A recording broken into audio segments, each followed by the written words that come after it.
1, 2, 3. Testing. 1, 2, 3. Bill, are these batteries relatively new in here? In what? In the Walkman? This should be, yeah. This is not working? No, it's working, but I'm just wondering. No, what would I need those for? No particular reason. So, and I plug it in. Oh, thanks. Those are extra batteries. So then I Just clip that onto whoever you're interviewing. And does it matter which way it goes? This is all. Oh, neato. I like this thing.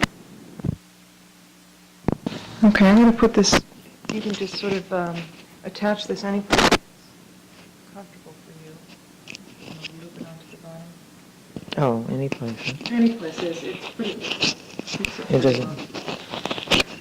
You really, I'm bad to. Want me to do it for you? Yeah, well, maybe you could put it on here if it isn't too close to my mouth, because I have a tendency to talk loudly. Okay, that seems good. Why don't you just speak? Why don't you spell your first and your last name, and then I'll play it back and we'll see how it comes. Okay. Sarajoanmessmer. Oh, so your first name is actually Sarah. Yeah, my husband never liked it, so I used Joan instead. And your address? 49 Pinecrest Parkway, Hastings-on-Hudson, 10706, New York. Okay, let's just play that. And this is Donna Cornachio interviewing Sarah Joan Messmer on March 13th, Friday, March 13th, 1992, at Mrs. Messmer's home in Hastings. I just want to get a sense, before we get into why you moved to Hastings, a little bit about your family background, where your parents were born and where you grew up. Well, my mother's family came from Holland, and my father's family were all over the world for some odd reason. They were in Poland and in Egypt. When my father's grandfather came to the United States, and my father was a very, very large family. There were 10 children. Wow. My mother also had 5. Mm-hmm. And everyone in my mother's and father's family, for some reason, had basically 1 child. Maybe 2 was the most of all the 10 brothers and sisters. And some had none. Mm-hmm. Yeah. And was it your mother's family that lived all over the world, did you say? No, my father's family. Your father's family. In what capacity, what kind of jobs did they have that took them to such? I think his father was a merchant and was traded things. Mm-hmm. Because his name was Anapolin, which some people claim was originally a Polish name. But he left when he came to the United States. He was living in Alexandria, Egypt. Oh, wow. So tell me where your father was born. My father was born in this country, and they all lived in Manhattan on the west side. Mm-hmm. And I've spent all my life along the Hudson River. Is that right? I've never lived on the east side of Manhattan.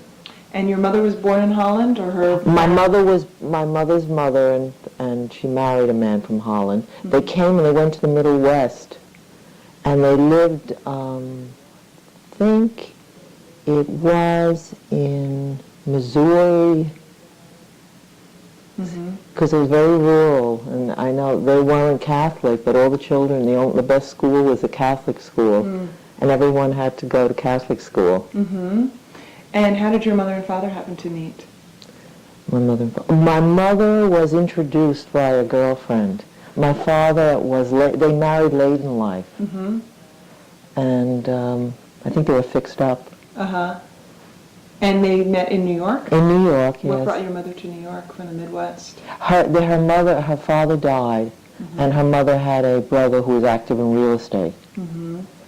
He owned houses along in West Side of New York, so he offered to help her out. She came to New York. How old was she when she came to New York? My grandmother was in her 40s, and all of the girls and boys were probably late teens down to the baby who was about 6. Mm-hmm. So they all picked up and moved to New York? They all came to New York. Mm-hmm. Which was kind of a brave thing to do. Yeah, well, I think her husband at that time, after he passed away, was property, farming and tenant farming, and she didn't think she could manage that. So she came, to her brother in New York. So your mother was educated in her teen years in New York? Yes. In Manhattan? Yes, and she had some college. She was going to Columbia, which was very easy to get into in those days. And my father went to CCNY, City College of New York, which was, at that time, I think most people who would be in their, I guess in their 60s now, who came from kind of lower middle class. Those would be the schools they would go to. Well, they call that the poor man's Harvard. Yeah, exactly. Was education something that was stressed in both your Oh, mother's yes. and father's Oh, family? yes. I think that's one of the reasons they had less children, was to try to give them the best education. So your father was college educated at Yes. CCNY, and your mother Didn't not really complete? finish, no. She was artistic, where I think I got my artistic talent from. She was always creating projects, and it was a wrong time for her. She and lady friends would always go off into little businesses, like knitting fancy sweaters and making things. They would have these strange little businesses for a while. She had 3 or 4 women. Was this when she was a married woman? Yes, when she was a married woman. I remember my childhood coming home, and they'd be on the rug cutting up things and doing things. Did they sell? Yeah, they did, except one disaster was a Russian blouse that they made out of a satin, which they used the dull side, and they crocheted, the kind of a Russian top and cuffs. Well, I think they were a little optimistic, and all the children, the girls, had to wear them. I remember I had them even in high school, these blouses, and I was, I hated them. I was so tired of them. Of course, they'd now be a hit today, I'm sure. Everyone made, at that time, you made your children's clothes. My mother used to make me little dresses of Liberty cotton and knit sweaters. Go to Best & Company which is gone now, for your haircuts. So by the time your parents married, were they relatively successful or prosperous? I would say they were middle class, they were during the Depression, because I was born in 1930, and they were unscathed. I mean, they saw, but they all had jobs that were untouched. What was your father's business? My father was in the retail. He worked for a large chain of department stores, which are now Hearns. You don't know them anymore. They're gone. Yeah. He was in managing the delivery and, United Parcel kind of thing, that type of. In Manhattan? In Manhattan. That's where their main store was. And he was with them until they went out of business. And how many in your family? How many siblings have you? Just me. Oh, you're an only child. Okay. Yes, the only Even though one. you came from large families on either side. They all had just one, mostly 2. What kind of dreams and expectations did your parents have for you? My mother, I think, was very romantic. She gave me all kinds of lessons, dancing, singing, elocution. She thought that would be, my career in the theater, because on West Side in the 70s and 80s, then there were a lot of theatrical people. And she was impressed by that. Did you take to it? Well, when you're little, I love the attention. Sure. I liked the attention. It was fun. I didn't mind. I was a terrible dancer. When we'd have a recital, I was always in the back I forgot all the steps and just did anything. And how about your father? What were his dreams for you? I think he wanted, at that time, a girl wasn't expected as much. You had to be in college, you were expected to be engaged. And to get, it doesn't matter what your academic achievements were. If you didn't have, they always ask, mother would say, my daughter, when she did say something nice, they would say, does she have a boyfriend? Sure. That was the most important to them. But my father was very good. He had an interesting mind. He liked to read a lot, and he read interesting things, comparative religion. He was a wonderful person to discuss. He had many discussions. It's funny, in the West Side in those days, in the evenings, everyone would go sit on Riverside Drive. You would get cleaned up after dinner, and the mothers would, you'd get cleaned up, and you'd go out in the park Uh-huh. and sit there, and that would be a social thing. There was no TV. Mm-hmm. And you would meet more interesting people. And I always noticed my father really could have discussions with many people because he was very tolerant of people's views, yet he had his own. Mm-hmm. And I remember, I mean, so long ago that he could talk with a gentleman, a Russian, who was basically a communist, Sure. socialist. And he would listen to him because he was, of course, anti-God, this man. And he would listen to him, and he would put his own side, and anyone else who would speak to this man, you know, would be always argumentative. But your father had an open mind. He had an open mind, yeah, which was good. I think that was important. Mm-hmm. Tell me about your education. Well, I went to public schools in New York, which were, at that time, people were jealous if you got public education in New York. I went to schools on the West Side, went to music and art, took the test. I don't know why. My best girlfriend wanted to go. Is that the High School of Performing Arts? Which now is down there. At that time it was called Music and Art, and it was on 137th Street and Convent Avenue. Okay. Well, that time that was a nice neighborhood, believe it or not. Sure. They were starting to get Spanish from Puerto Rico was starting to come.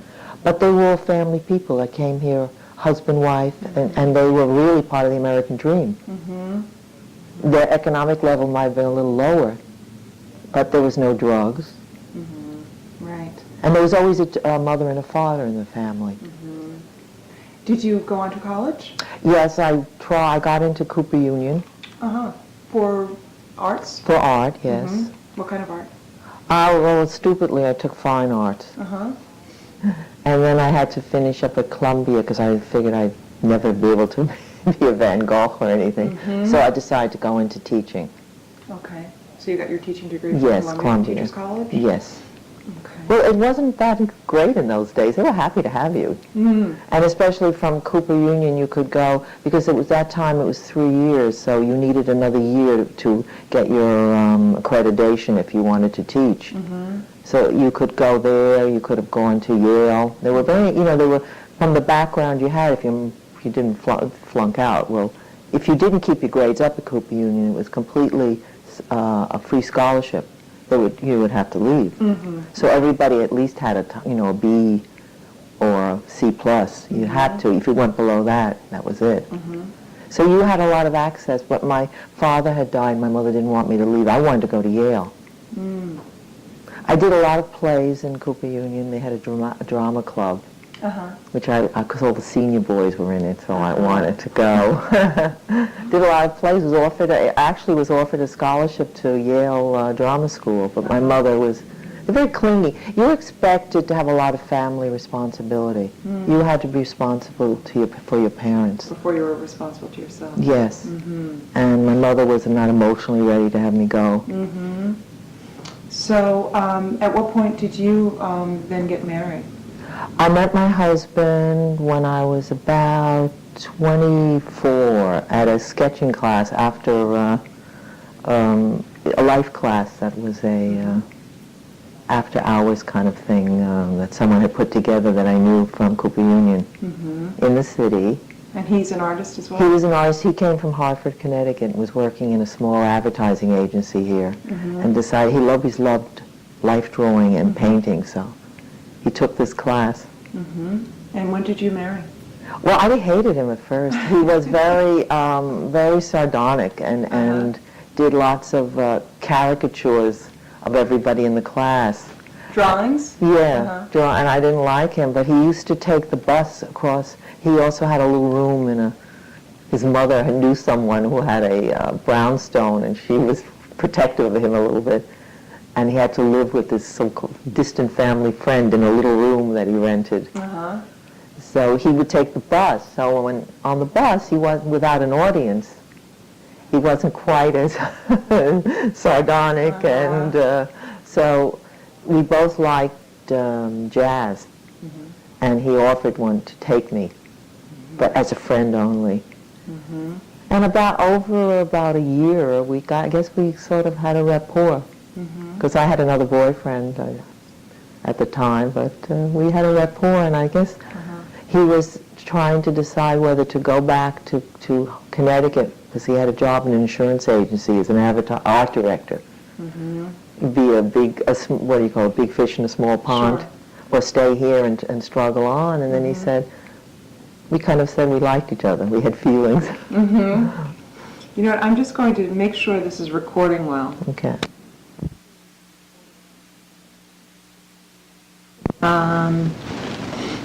So what year did you get married?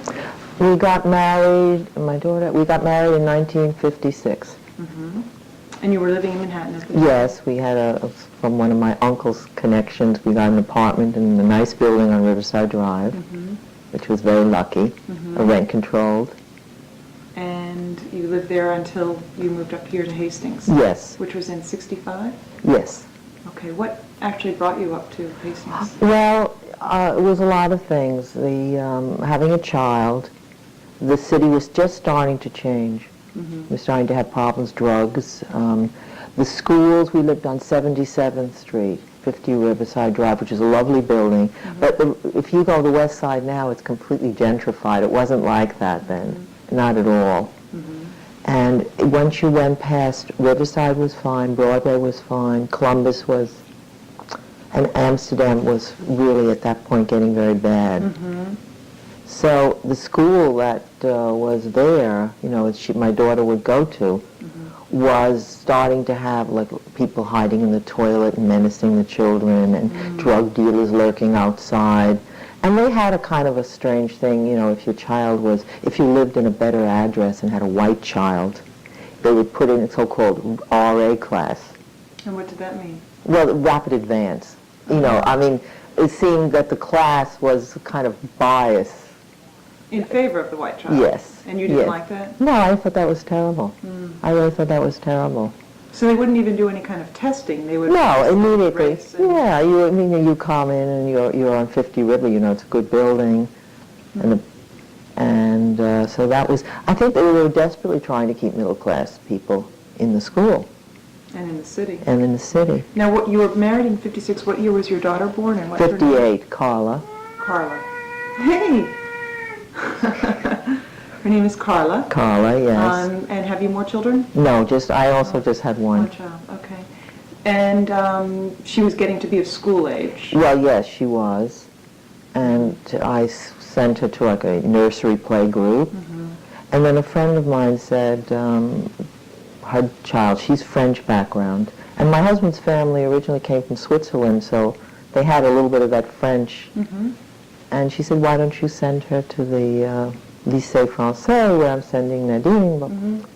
So it seemed like a nice kind of a thing. I thought she might learn the language. I was, you know, interested in her learning the language. But you don't know what you let yourself in for. I mean, we weren't that well off. And for the beginning classes, the rates were fine. I was substitute teaching. It was very hard to get a job at that point because of Vietnam. Everybody wanted, or pre-Vietnam, all the men who had any kind of college thing immediately went into teaching. To escape the draft. So it was really very hard to find a full-time, except in a private school where you would teach art, very, very low salary. So I kind of drifted into more commercial things. Such as? Textile design. Oh, I see. I knew someone who had a studio where the artist just made designs for fabrics. And she introduced me to it, so it was a very interesting way of working. You could just submit ideas and designs, and this woman was as an agent. I see. Okay. Yeah. So the problem with school, truthfully, I think it actually was the school. The fact that you could never let your child go out of the house on the street without you. And being she went to a school that wasn't located in the area, all her friends she made you were having a social agenda. You needed a calendar to take your child to this one's house and then invite them back and the responsibility.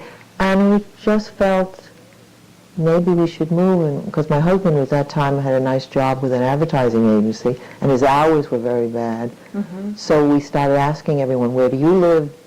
That, you know, with interests like ours, and so they started. Somebody lived in Scarsdale, someone lived in Great Neck, somebody lived in Rosalind, somebody lived in here, there. And how did you know of Hastings? Actually, we knew someone years ago, a friend of my mother's who lived in Yonkers along Broadway here. And somehow, I don't know, it stayed in my mind. And then I met someone who I went to school with who was living in Irvington. And she invited us, a bunch of people, up. And the area came back to me. And I like the area. I like the area for the diversity of the people here.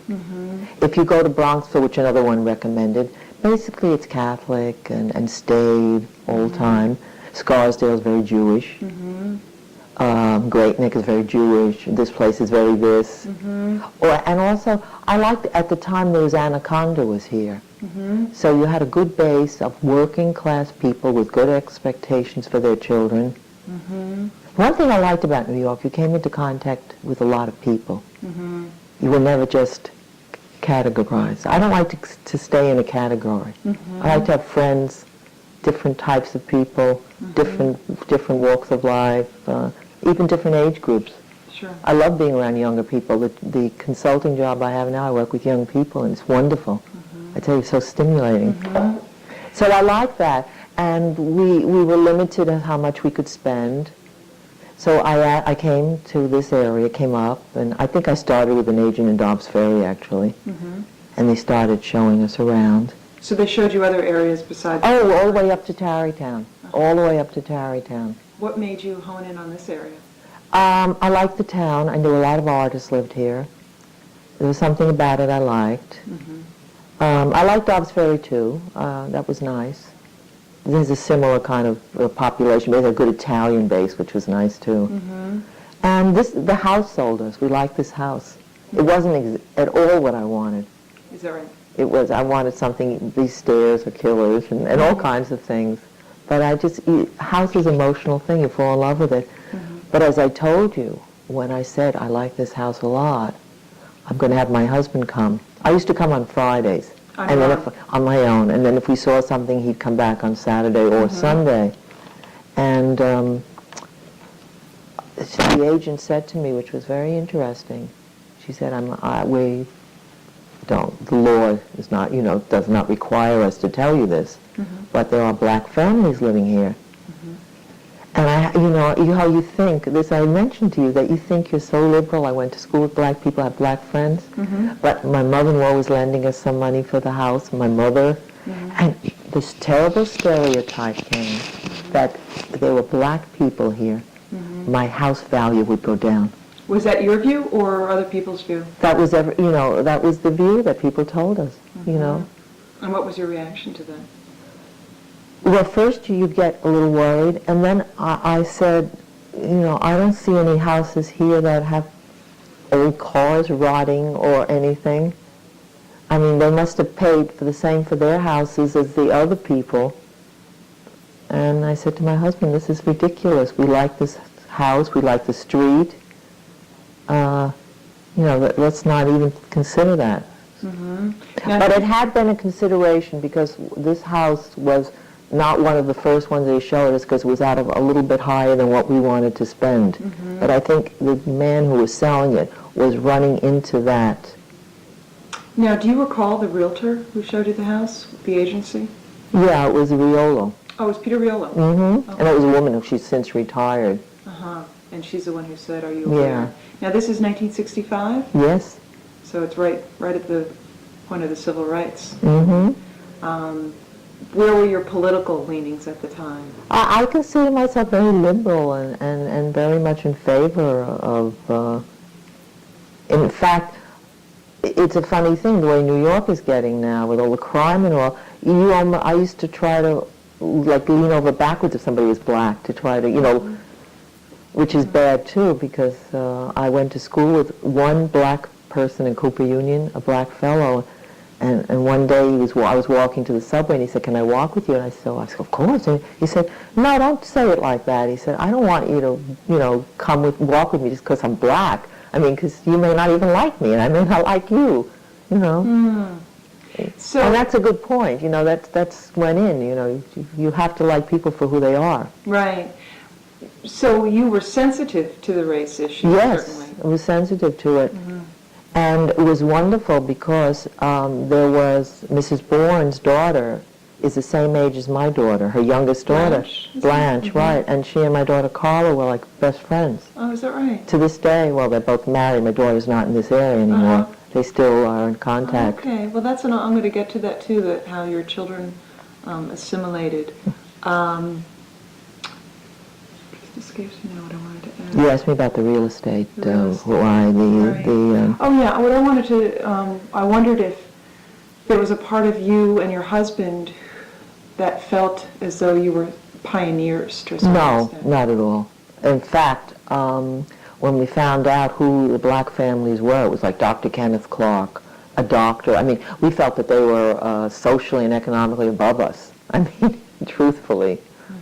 And there was another couple that lived further up, black, who were ambassadors, who would go off to certain things for the government. It was in the diplomatic service. So, I mean, everyone here, socially and economically, were far stratas above us when we came. You know, it wasn't anybody that you would look down on, or not at all. So it certainly helped that it attracted a professional. I really believe that economics, I mean, if someone has the money, you know, to buy the house, in your price point, their values and their aspirations are the same as yours. I mean, I have friends now that are sloppy housekeepers, and I have friends that are very neat and care for their possessions, but that has nothing to do with their race or color. Right. You know, I mean, if someone buys in this area, they're going to have the same values and desires and keep their house. I mean, my neighbor thinks my yard is awful. I'm waiting for the man to come. I pay him. Let him pick it up, you know. Tell me how you were embraced when you moved into the neighborhood. People were very friendly, which does not happen anymore. The people next door were a couple, an older couple, who were very helpful, wanted, you know, to invite us to have something to eat with them when we first moved in. Do you know their names? Yeah, I'm trying to, let me think what their name was. Rio and Jerry. It's funny, I don't remember Rio and Jerry. She had an interesting first name. And were they a white family? Yeah, they were a white Jewish Okay. family. Originally from New York also. Okay. People were very friendly. The minute someone moved in, everyone would at least, you know, come down to greet you and introduce themselves. And because I had a child, I immediately knew everyone who had other children. And what was nice was that there were some children who were older. The Stearns had a boy who was about, I think, 4 or 5 years older than my daughter, but they all played together. At one another's houses? Basically outside. Basically outside. What time of the year did you move in? We moved in the spring, so summer. We came right after school closed. In 1965? Yes. So it would be probably June of 1965. And did Carla go to the Hastings public Yes. school? Did she go all through high school? Yes.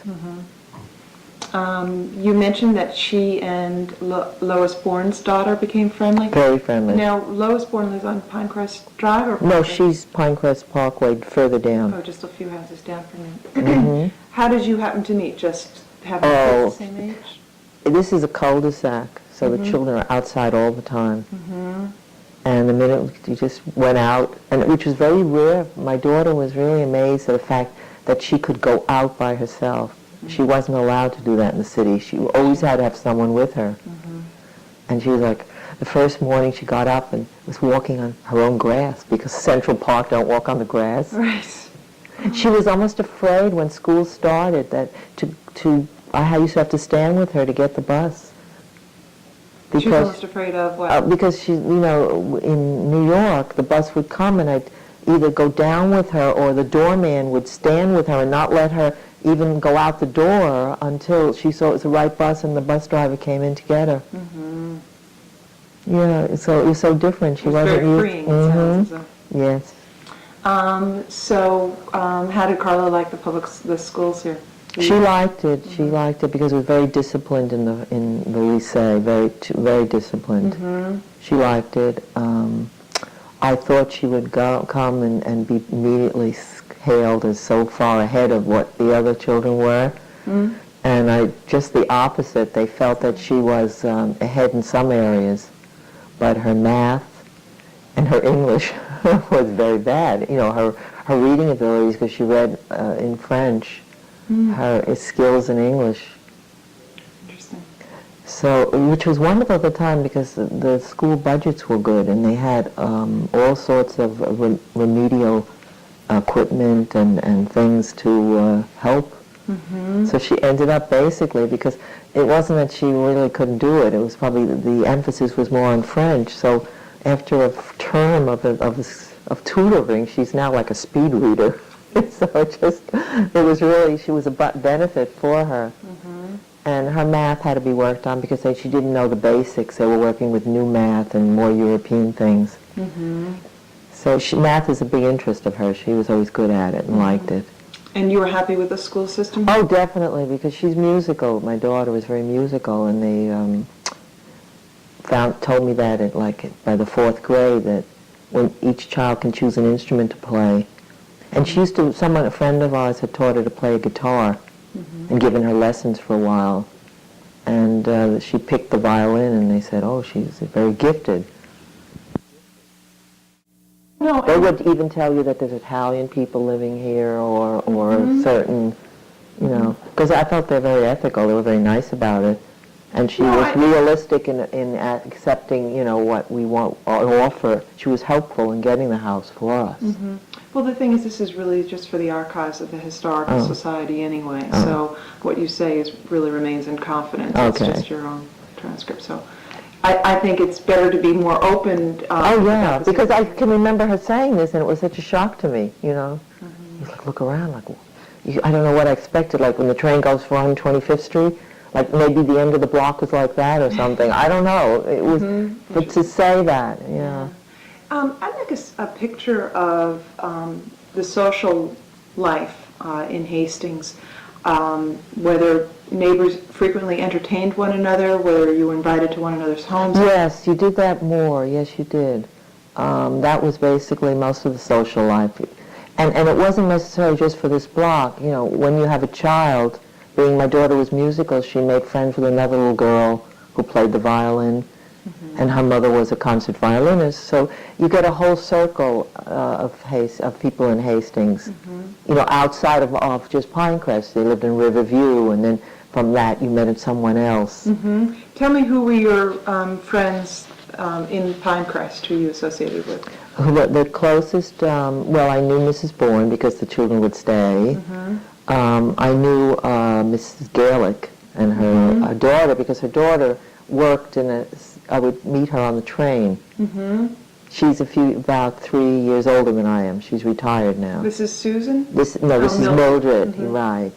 I knew her. There were people next door were friendly, but they've moved off. Below us was an older couple. I'm so bad on names. My husband should be here. He'll remember every name. Oh, I'm sorry. That's okay. When you say, you mentioned Mrs. Bourne, because the children were over, did she have more than one child? Yes, she had an oldest boy who's, I guess, in his 40s now, about 45, right? 45, 46, and another girl who was, I guess, she's probably close to 40, you know, for 39. And then Blanche, Blanche, she was from another marriage. She had married again. Right. Now, did the kids play? Did the kids have sleepovers? Oh, yes. All the time. Oh, yes. One thing that I've noticed in reading some of the transcripts, it appears that the black girls socialized up to an extent. They had sleepovers and slumber parties and that kind of thing. And then when they got to be dating age, it appears, at least from the few transcripts that I've read, that they had a real difficult time because there were not too many white boys would ask the black girls out. On the other hand, the black boys seemed to date white women, and Yeah. it wasn't as much of an issue, but it seems that the girls were more sensitive to the issue of race. Well, I think that, like Bibi's mother, we called her Blanche, it was called Bibi, she had her in that very exclusive black club called Jack and Jill, and she didn't want her to go out with anyone in Hastings. She would go down to see her father in Washington, where she would have more social contacts. Because Carl and Blanche would always sneak off. I know they did things that we didn't know what they were doing, you know. But did Carla and Blanche's friendship stay intact? Oh, yes, they stayed until they got married, both of them. Oh, yeah. Oh, yeah. They delighted in going into a thing and making, I wouldn't even tell you what they would do.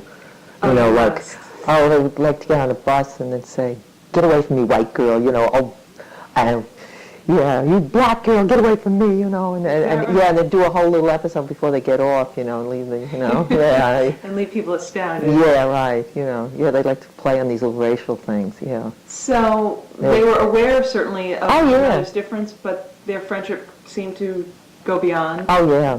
In fact, I always called Bibi like I said, "You are, you know, ultimate little Jap, you know." I wish Carla was more into her appearance and clothes like you were. Yeah.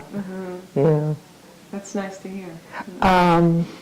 It's difficult. I don't know, Mrs. Bourne, you know, she's very conscious of, there's a Haitian family that moved in. You know what? I'm going to say that Mrs. Bourne was very conscious of any type of discrimination. A Haitian family has moved in. They had been there, the mother and father, and now I think one of the daughters has taken over the house, and she has teenagers. So one night they had a party, and I think it got out of hand. Like every kid from the high school came. So someone called the police because the noise was excessive. And she was out there immediately to make sure it wasn't, you know, it wasn't a racial thing, but 3/4 of the kids there were white, so it wasn't that. this was a recent event? Yes, this happened just, I think, last summer. And she was very anxious that no one thinks it was because they were black, you know, that it was, which wasn't. They're just annoying teenagers. Do you know the name of the family? The Noises. Oh, okay. They have lived here for some time. Yes, first the mother and father, and the father was a school teacher up in Pleasantville, or Mount Kisco, Pleasantville, yeah, I think so, Pleasantville or Chappaqua. He taught French, and they were very quiet, you see, because their children were all grown. In fact, their youngest daughter was also a friend of my daughter's. What was her name? What was she? Had a funny name, French name, Giselle. Yeah, And descendants of their... Yeah, I think one of their daughters is living there now, and I think her husband they had been here quite a little while. The wife, the mother of the original tenants, her English wasn't great because she worked, she was a couture, she worked in the couture, and they all spoke French, so I would speak to her on the train sometimes. She'd always apologize for her English. So it sounds as though the daughter would be a good person to speak to about growing up. Yeah, here. yes. I don't think they did. Only girl that lived here was they had about 5 daughters, but I think only 3 lived here. Giselle, and then 2 others, and I don't remember their names. They were older. I don't know if this one lived here, was already older when they bought the house and was living someplace else. You'd have to find out, yeah. Okay, and what street, what house number are they at, do you know? Oh, just about, I'll point it out when we go. I don't really know the number, but it's just on that side. 1, 2, from this house, probably 3 down, from directly across. Okay, because we're looking to interview the 2nd and 3rd generation of people too. Yeah, I don't know if that daughter had lived here. That's the funny part, I don't know. Yeah. Let me see.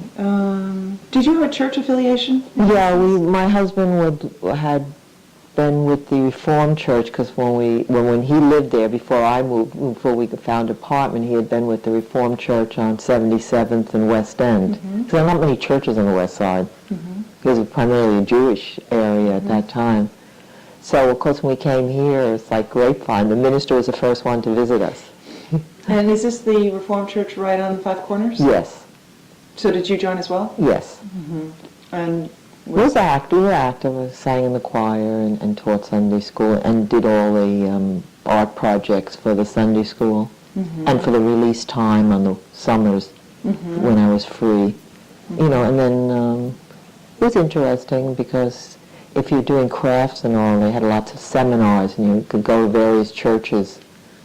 And there were some outreach things that in New Rochelle and in Yonkers that we did, you know, crafts and things and some basic nutritional things. It was very nice, but then I started to work more and Carla got older, so it just became a Sunday kind of goer to church. you commuted back and forth on the train Yes. to the city, and your husband as well?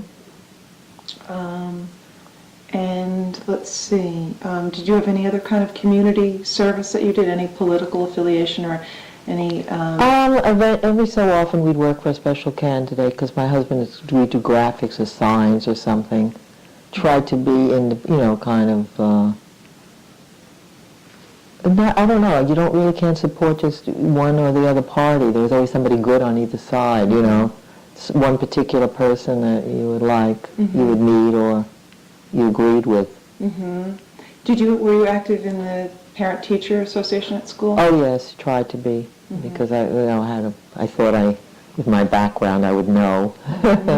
Yeah, tried to be, and did some crafts, some outside work for the school, arranging certain activities. If they were trying to do some social things, dancing, that the children would learn social dancing. So we decorate the various schools where we went, and whatever was art. I did a mural for Yonkers General in the children's ward. People, once they they ask you for various things. Yeah, I've discovered that pretty fast. Yes. You have to keep a few priorities. Yeah. Let's see.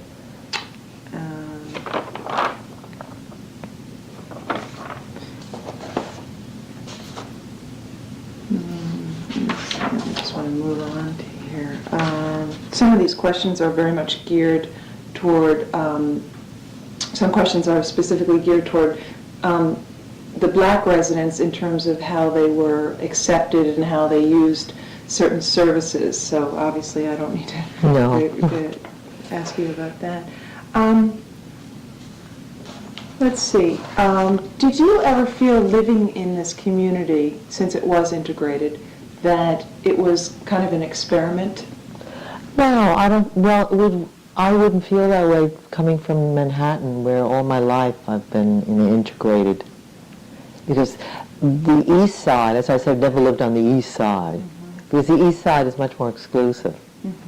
I've always lived on the West Side, where you get a really mix of wealthy people down to newly arrived strivers, and all types of backgrounds. And I've always gone to school with mixed Hispanics, blacks, Chinese, whatever. That's always been part of it, So no, I never felt we were part of an experiment. Never. Because economically, in New York, I mean, if you have the money, you could live pretty much where you want. I mean, there was, I think there was some black actor who lived there, even back when we were there. In your building? In our building, yeah. It was a good, Melvin Douglas lived there for a long time, and Barbara Bel Geddes, if you remember those people. And lots of soap actresses and actors. So, and Miles Davis, that's who lived. Miles Davis lived, right across the street, and he bought a brownstone. So, you couldn't really feel it. When I came here, I wouldn't be as average, I wouldn't be the average person. Because, to have a childhood in Manhattan is different. A lot of people came from the Middle West, and they would be, I found discrimination once in church. I'll never forget that. There was a family, we were going to do some outreach with the children. They had made little Christmas things with candy, and we were going to go to there were many more children's homes along Broadway, Abbott House, and whatever, all those places. And a family moved on Ravensdale, a black family outside the Pinecrest area. Very intelligent. I don't know what they did, but it was a beautiful home they bought, and a very carefully bred little girl, ladylike, very, very charming, and came to the church. And she was going in my car.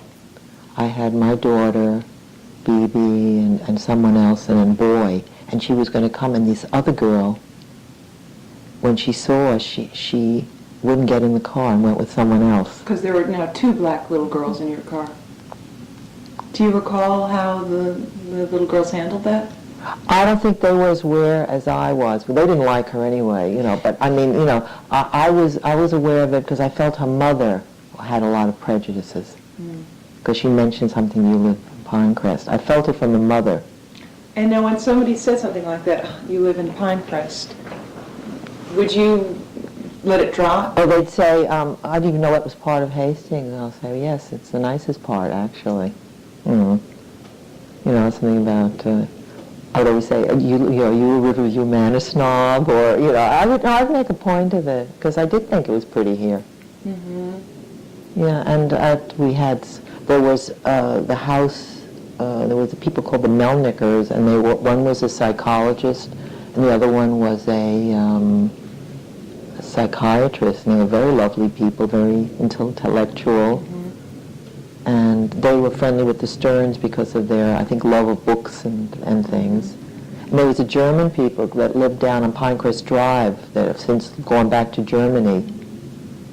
And she was a little timid about the blacks. I felt it from her, not as I always felt uncomfortable with her because she was very Germanic. Her child had to excel at everything. I used to take her little girl ice skating. Children had all kinds of activities then. In Yonkers, at Murray's, the municipal rink, all the children would go to take ice skating, figure skating lessons, very cheap, very, nice. And she would get upset if hers didn't go to the next so-called figure skating movement or whatever. And I felt she was, being she was close to my age, I felt she was in Germany during the war, and that was, I felt she had a lot of hidden prejudices because she had gone to a party where there were more Jewish people, and she was very insulted because they were discussing things that she felt that she didn't know because she wasn't an American, certain literature and books, and she took it as a personal affront, more so than I think you would do if you had been more tolerant. I felt she had a lot of prejudices. Against Jews and blacks. Yeah, I felt so, but she was careful not to show it. She was careful to do everything correctly. She had to be very correct. Aside from that incident you just mentioned about Bibi and the other little girl being in the car, were you aware of any kind of subtle or not so subtle? Well, I don't believe everybody who goes to church is like a, paragon of virtue. A lot of hypocrisy. I'm talking, though, in the context of racial... Yeah, well, I felt there'd be a lot. I feel so. I remember one Easter, we were singing, and it was in the middle of the service, and the door opened, and someone came in, and it was a young fellow, white, dressed in jeans, and, rough, but clean, And he came and sat in the back, and afterwards, I think someone started speaking to him, and he said he's traveling along the countryside, going, I don't know, wants to travel the country, I think. Didn't get too far, I think. And he heard the music and decided to come in and sit for a little bit. And one of the women who said, well, he had nerve coming in dressed like that, Like, who cares? It's God's house, But it talk about irony. Her children, which I used to have in Sunday school, 2 darling little blonde boys, turned out to be like, one's a rock musician and one's still on a commune someplace with hair down to here and earrings and beards. So I said, fine, if they like what they're doing, it's fine with me. But I think about it now, how upset she was that a young fellow dressed a little rough came in because he wanted to hear some music. I thought that was really nice on his part. Yeah. There was all kinds of prejudice, I guess, against everything. Well, people today are so liberal. They haven't changed. No. No, certainly not. No, in this block, I think everybody was. I mean, I don't know. I mean, is this strictly confidential? Yes. I felt Mrs. Gaelic, not Mildred, but the mother. Her oldest daughter had a child, a girl who would come here, and she would play with Carla. But I don't think she liked Mrs. Gaelic. Liked it that much when she played with Bibi and another black child. This is Mrs. Gaelic, the elder? The elder. I have it because when she came to the United States, she's from Czechoslovakia, there was terrible prejudice against blacks. They weren't allowed to come in restaurants. But I think age has mellowed her because I see her many, many, many times talking with Mrs. Bourne and having some kind of rapport. But I know that, I felt that. Well, it's interesting you should say that because the person who wants to interview the Gaelics called and just ran down some of the questions, and she kind of bristled about it. Yeah, so maybe it strikes a chord. I felt that they had a feeling about it. I think, it should make them maybe less willing to talk about it. Yeah. Tell me about the incident that your husband tells you over and over again about encountering the professional man down. It was Dr. not Adams Clark. What was his name? He had a very simple name. Dr. Black, maybe? Was it Kenneth Clark? No, it wasn't Kenneth Clark. He lived in the house next to it. Oh, there is, I think, a Mr. Black. That was Dr. Black. Dr. Black. Was he a medical doctor? Yes, he was a medical doctor. And his wife was a social worker. In fact, she taught at Columbia. She was a teacher.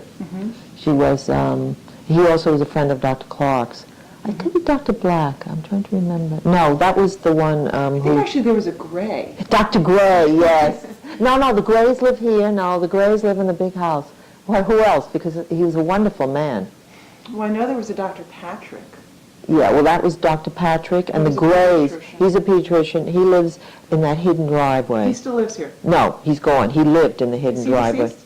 I think he might be. Someone had mentioned it. Then the Grays have that house on the drive where you have that rounded driveway you drive in. But then right next to Dr. Clark's, as you turn, there was a house there that's since been, two different families have lived there since. His name was a doctor. I'll ask my husband. He'll remember him. Okay. And if you don't remember it, he doesn't. I'm sure there's somebody else. Okay. So they live next to the to the Clarks. And tell me about what year this is. That this happened. Oh, let's see, 65. Let me see, call it. I would say about 6, 7 years. He was very friendly. 6, 7 years after you moved in? Yes. Okay, so he was friendly. We would socialize. The people that moved in, the Hendersons, there was an older couple that lived below. And trying to remember, Noyes, Mrs. Noyes, Noynes. She was funny because the children liked our yard, and at night after they'd all come and play, including some of the older Stern boy. I don't know, great ball games. We had a badminton set up, and she would always come up and complain, And it's amazing the respect that children had then.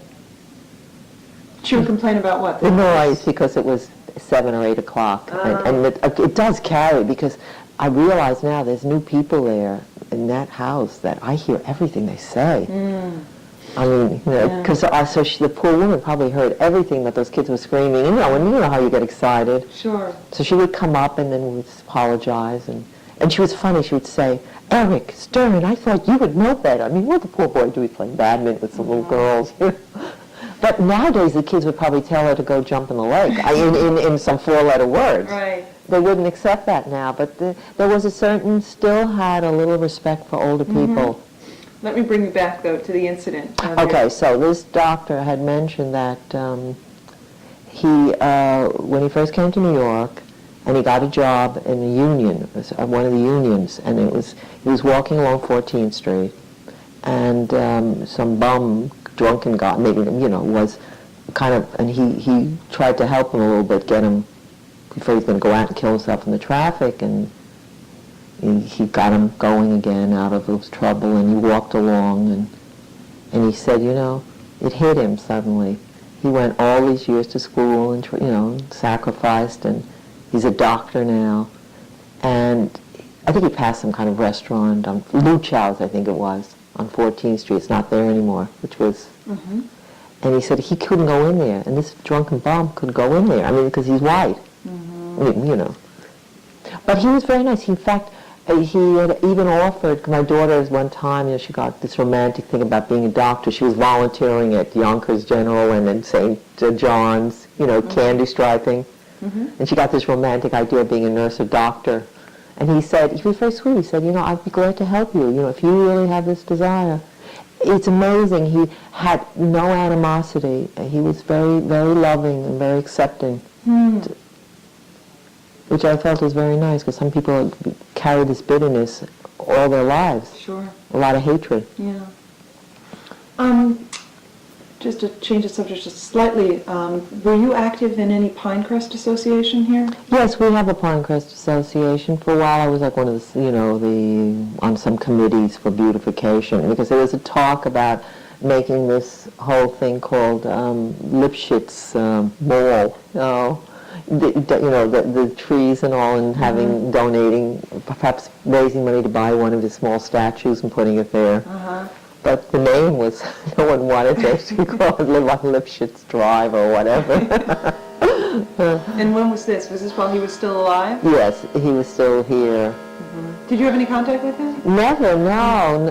He would eat in the diner every day, but I never had. I always wanted to. But I remember a professor I had at Cooper Union for sculpture, and he used to call his kind of sculpture meatballs and spaghetti. He didn't like that kind of rounded shapes, and and if you started to do something like that, he would usually produce a picture of something that was Lipschitz or other people and say, "Don't, this is meatballs and spaghetti. I want form."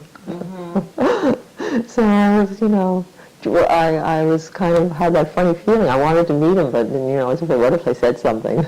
What if it came out? Yes. You're eating meatballs and spaghetti. Oh, my teacher said you. But there were a lot of artists in Hastings. There was a Mrs. Beggs, Mr. and Mrs. Beggs, that all those houses that they're building here were on land that they owned. They had a little house up on the top off of Broadway, and he was an artist, and she gave a lot of art lessons to children. A lot of artistic people that you would meet. Tell me who else was active in the Pinecrest Association. Well, the Dr. Patrick, who since was really brought it back, he was active, trying to get it going again, because it had kind of like died off. There were really no problems at the time, but he wanted newer people, younger people were moving in. In fact, a couple who bought the Lipschitz house, she was an artist and teacher. They were a young couple, like late 20s, early 30s, and some younger people were starting to come in, so he wanted to activate it. And the president was a Bill Henderson, who lived now where these people, Mandelbaums, are living below.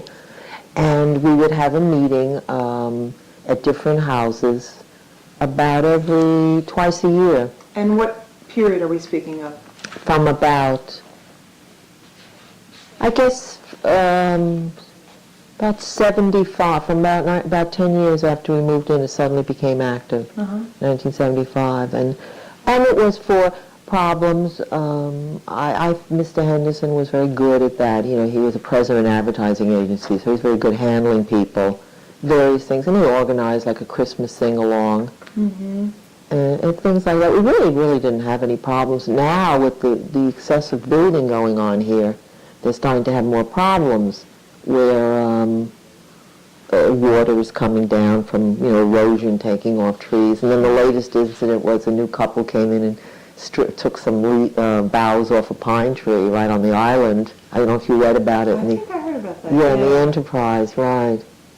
Yeah, well, evidently, they weren't as black as it was painted. They thought they had gotten correct permission. But even so, I don't think it would be right to even get permission to do that. You buy a house with whatever's there. Right. I'd love to go down and cut one of their trees, too, and I'd have a better view. But whatever. I find that people move in, if people moved in, the Pinecrest Association would always invite them, to meet everybody.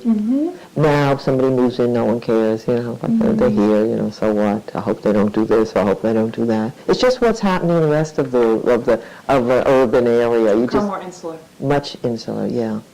Very. Do you recall at any of these meetings any kind of tensions breaking out? Oh, never, among never, never. Yeah, the last meeting we had was a lot of tensions because the people who lived on the end of Pinecrest, regardless of race, felt that they were getting a lot of water. In fact, they called it who's the name of the man who just died? Moresca. He was the town engineer or whatever. Oh, okay. Yeah, they were calling. But truthfully, that was the only tension. There was never any racial tensions, ever. Really? Never. None that you were Never. aware of? Uh-huh. I think if anybody, I think there was an old couple, Clausen, that lived next to the Galax, and they were like foreign, and I don't think they were thrilled about having blacks here, but they never showed any. I mean, they were older at the time, their children were grown, they had no reason to have any intercourse with anybody here, so they, you would know, you just could see. Mm-hmm. And then there was the house where the Bradys live. There was a Haitian lady and her husband. It was a big house. Lived there. I'm trying to remember what her name was. He had died and she lived on, and she became almost like a recluse. And she had dogs that would get loose once in a while. Before the Bradys, what was her name? They no longer live here? No, she died, and Mm-hmm. and she was also Haitian and very dark, and so her husband very dark. But she was very good to the kids. She was a kind of eccentric old lady. But no, I never saw any. I don't know what anybody else felt, but I never felt at any meeting or at anything there would be any racial problems at all. Mm-hmm. I never saw that. I mean, if you would have any, I don't remember having. In fact, there was another couple that had a house right next to this first new one that was built, and. They were black. They came for a while. He's since gone off to Washington. Very well educated, both of them. He looked white as you did. He said he was black. He was a protege of Dr. Clark in sociology. He's white? No, he was black. Oh. But he was black. But he looked so white. Oh, okay. Like kind of Vanessa Williams, blue eyes, blonde hair, and his wife was darker. She would know she was black, and she's told me. When they looked for houses, because she had darling little children, and she young, friendly, became a little friendly, because my daughter was old enough to babysit then. And she said when they looked for houses in other areas in Westchester, he would come and they would be fun. When he brought her, and she wasn't black, you would say she could be Hispanic or something, but she told me she had a lot of problems trying to find a house. That's when Mr. Clark told him about Dr. Clark, about Pinecrest. And when did they move in? Do you know? So Carla was babysitting, so 12, so 50, 60, about 73, 74. And are they still here? No. Yeah. They've relocated outside of Washington. Oh. They've come back and stopped to see everybody. Do you know their names? What was her name? Yeah, I should have really, if I had thought about it, I would have asked my husband. You said that you were not aware of any kind of issues that became racially motivated, any kind of tension at all. I'm just curious to know what it was like for Bibi and your daughter during their teen years. Do you know if there was a lot of interracial dating that went on? For example, did Carla date any of the black boys in town? Oh, I'm sorry, That's I should okay. have. Or do you know if Bibi dated any of the white boys? Well, you know what, they would go in groups. They would go in groups, do more things together. There was all, like after-school sports, track, and they'd go watch the boys play basketball, and they were both cheerleaders. So it's that kind of thing. You hang out down in the restaurant, the diner, that kind of a thing.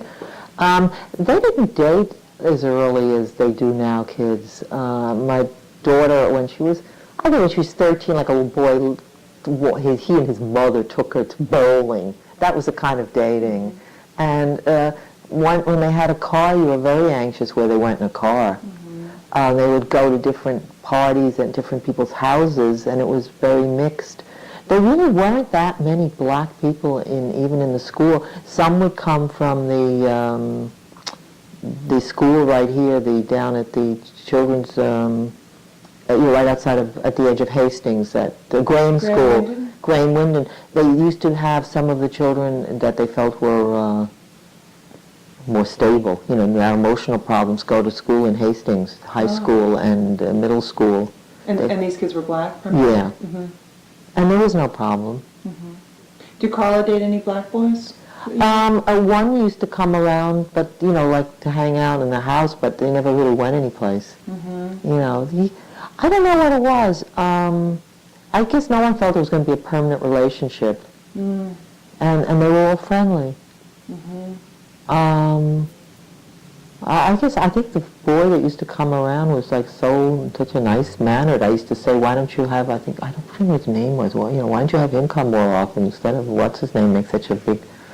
Mm-hmm. And then she was very friendly with the two boys Tutora boys. They lived down the street. Mm-hmm. They're longtime residents. If you could get them, they would be good.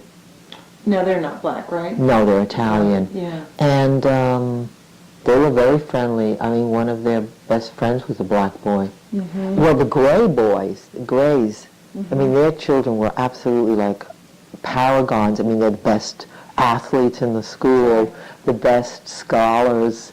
I mean, they were like super people. Were their children, the Gray children, contemporary of your daughter? Yes, but they were a little older. But one of them, Jimmy, we used to come and play all the time. He was a little younger. He was this little jolly little fat fellow who grew up to be so tall, thin, and handsome. Like when he came around again, like I didn't believe him. No, you're not Jimmy. Yes, I am. Because he was a little roly-poly. Mm-hmm. So Carla would not come home with stories of any difficulties that her friend Bibi had encountered or No. anything like that? Mm-hmm. No. Bibi never had that kind of problems. Mm-hmm. Bibi was one of the most popular girls in school. Mm-hmm. I mean, she went out to Canada with these French-Canadian people that were living here for a while, and they had a summer camp up in an island, and Bibi was invited to go with daughter's friend. Carla was real miffed because she didn't get to go. Uh-huh. No, Bibi was one of the most popular. Kids. Yeah. Now, Bibi knows... I think Dr. Clark's daughter, being older, she seemed to have experienced a lot from certain teachers. I remember, because I think someone had mentioned that one of the teachers was like shocked that she was actually going to live in Hastings, and one of her own teachers. But I think a school teacher who she encountered said, "Oh, well, how are you? Where are you? What are you doing now?" And she said, "Because when she lives, I think she lives someplace in Hastings." Actually, she now lives in Hong Kong, but she did live in Hastings. Yeah. And she said, "You're living in Hastings," and she felt like the woman was shocked that she could have a house here. Really? Yeah. Because then she encountered difficulties, or because no, because she was black, yeah. And this even though was her father lived there? yeah. This was one of the teachers. Another one came. She almost said that was the attitude. Well, but her father, Dr. Clark, there's a story that I've heard from several people. They were talking about bringing low-income housing up into Hastings, and he yelled, "I don't care. I don't want any poor people living with me."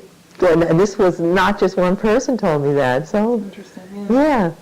He's, economically, he's keeping, he wants to keep his turf. Mm-hmm. Yeah, so I thought that was very interesting. She was actually one of the people I was thinking of when I talked about having more of a sensitivity to the race issue, whereas her brother, Hilton, didn't seem to have it at all. No. Because how old is she now? She's probably... 40s? Yeah, she's in... I think 10 years made a big difference. I think the 10 years difference when our children came, my children came, and the girls came, was a big difference. Mm-hmm. In terms of openness? Yes. After Vietnam, I do a lot of, in the textile, I go down south a lot to various printing places. Mm-hmm. And I remember going like 20 years ago and seeing like the only black people in the plant would be the guy that came to sweep up where you're sitting. And if you go now, I mean, the most technical jobs are blacks. Vietnam made a big difference. I remember going down to Springs Mills. They have a plant out in Virginia. Mm-hmm. And at night, so I was alone with these two fellows, two printers, and, more technical. I mean, they were major, sort of minor executives. Mm-hmm. One was black and one was white. They were good friends because of, they had the Vietnam experience. Mm-hmm. He taught him a lot. One told me, he said, I all my life I lived with blacks. Because the South is funny. You have your white house here, and then there's a black house around the corner, but you don't socialize. You know, the kids play with each other up until like 6, or they go to school, and that's it. They're not friends anymore. And he said, serving in the Army, he said, opened my eyes. He said, you know, because we cut off at 6. You And in know, the Army, there's no cutoff. no cutoff. No, he had black officers, you know. And it was a whole new experience for him. Very enriching. I mean, except the horror of it. You know, the only good thing you could ever say about Vietnam, you know. And then it broke down a lot of stereotypes. Yeah, barriers. You come from a perspective in which you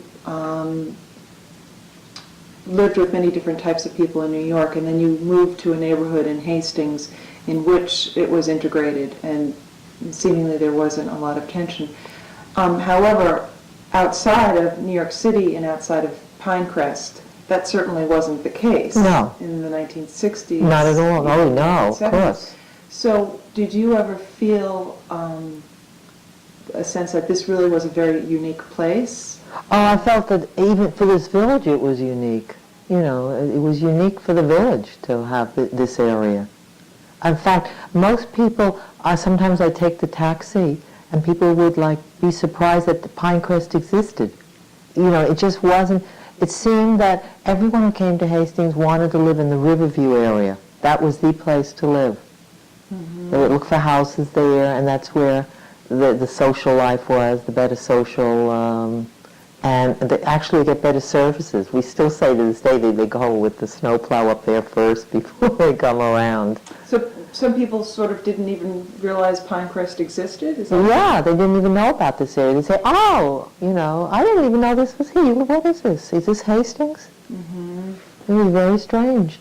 I felt, I mean, in church, you go to church, you know, and you're supposed to go with, and they have such people there that are bigots, you know that. And I did a lot of release time art projects, and I worked in, you know, with the synagogues and the new Hastings reform that they built. They used to worship till they built their temple right on Broadway there at our chapel in the First Reformed. And there were people there that are very bigoted.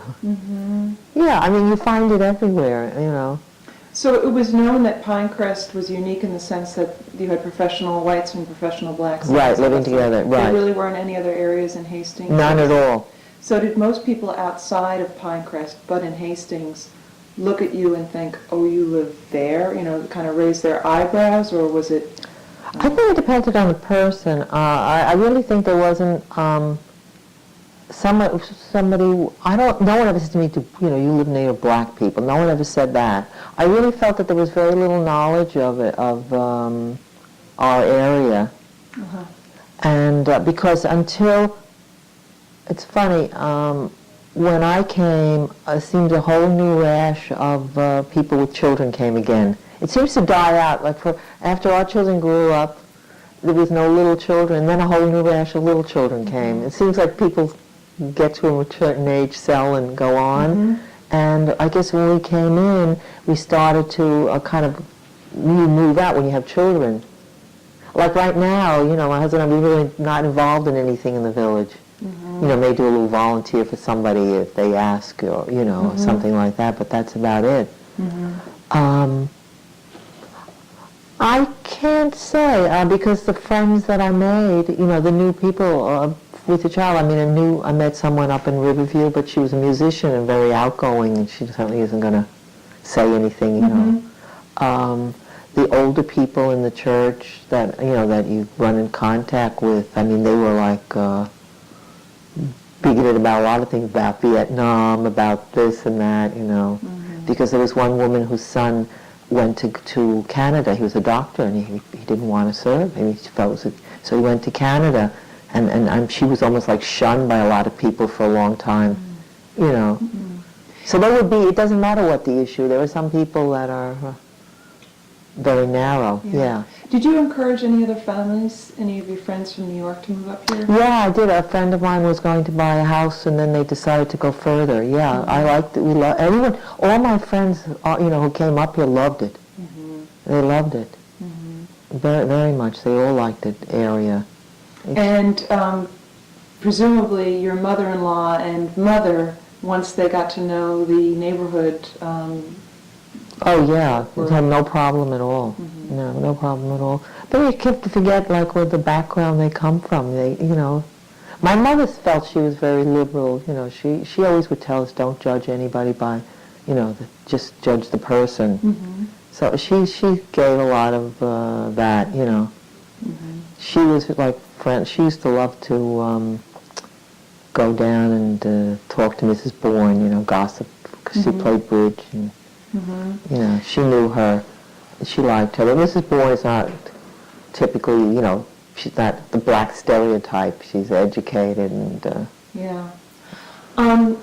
It just strikes me now that you moved into Hastings at a time when, probably at a time more than any other time except for now, when racial issues were so polarized and it was such an emotional, overwrought period in our history. Were there discussions of that went on among the families? No, never. That's an odd thing. I have a feeling that everyone here, because of their education and economic, really never... The closest I came to anybody having that was this Dr. Well, you can't remember the name. My husband will kill me because he loves that man. Yeah, he Well, was I the mean- closest because he spoke about his background. Everyone else was younger and had already, the parents had already experienced that struggle, so they didn't have it. So We're you didn't- talking about like, PhD educated people with a higher upper middle class income. There was no one here that. But you didn't talk about Little Rock, or you didn't talk No. about Malcolm X or Martin Luther King? No, never, or never. Robert Kennedy being shot? None of, Yeah. it just wasn't, is it one of these things that was just taboo? You don't, No, I don't know why. I guess because it's like it would always be like your children's and neighborhood issues, and I guess your world comes narrow here. Yeah, it was very narrow. At get-togethers, it would be people's work or their aims and more personal things. It was like everybody has to tell you about them. more personal than global. Yeah, yeah. I see. So you didn't get the sense In fact, at parties, if people started talking about that kind of issue, people wouldn't. It's like they didn't. This is their home turf. They don't want to bring that issue there. It's almost like protecting, where you live. You don't want any unpleasantness here. Was it a sense of people walking on eggshells? No, I think it's just because nobody does it. Like if you have your neighbors in, like someone. Let's say you have children. No. Okay. If you're a child and they become friendly with someone, so you socialize because for some reason. Now you don't really know them, and you're drawn because of your children, so you kind of keep it a lighter thing. I understand. You don't want to, maybe they're going to have some views that you absolutely hate, but they're your neighbors, number one. Maybe your children play with them. What do you want to get a bad issue out? I think that's what it was. It's like they would do it with another black, or I would do it with another white, because why I'm going to be next door to these people for 20 years. Why do I have to start a big discussion about it? As So long people as, respected. yeah, or not. I think the proximity of everyone here, you don't really, it just never came up. Okay. Is there anything else that I haven't touched on that you think would be important? What could I say? I don't know. I feel now that it's not a neighborhood anymore. It's just like a bunch of people living, like living. It's almost like you could be in a big apartment house. And what do you account for that? I think the way people are now, it's just everybody's looking out, just closed in on protecting what they have. And Is part of it also that the children have grown up too? well, now we have a whole new batch of children. We have a whole new batch now, so they're coming. And but even that, what happens with children now, everybody has organized activities for them. They get carted off to do this or that. Even the little boys, they go play baseball, go play soccer, they go play this. There's no such thing as kids just playing out in the yard. No, and they don't know how to play anymore. When they go in and play it, there's a couple that moved next door, and their little boy is very imaginative. He makes up games, and I did that like 50 years ago. It's wonderful. wonderful. Yeah, but all the other boys are always rushing into somebody's house to play with a new Nintendo or something like that. They don't know how to play. So that's the big difference. Yeah. They don't know how to play. So you sort of regret the loss of a sense of community? Yes, definitely, definitely. The Pinecrest meetings, the last time we had one, the people from down below complained about the flooding. That's all. They weren't interested in anything else.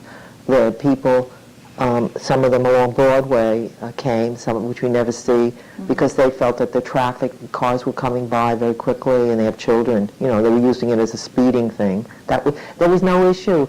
And then Mildred Gallick and I, we organized kind of like a flea market, a block sale, so we could raise money for Pinecrest and then make some donations, because Mr. Brady is in that midnight run, and then we wanted to give money to the Humane Society because they were trying to build. And the funniest thing, the people that live in that big house down below, which used to be the Hastings Hospital, they came up. We said, well, everyone who wants to sell should use the Pinecrest Parkway.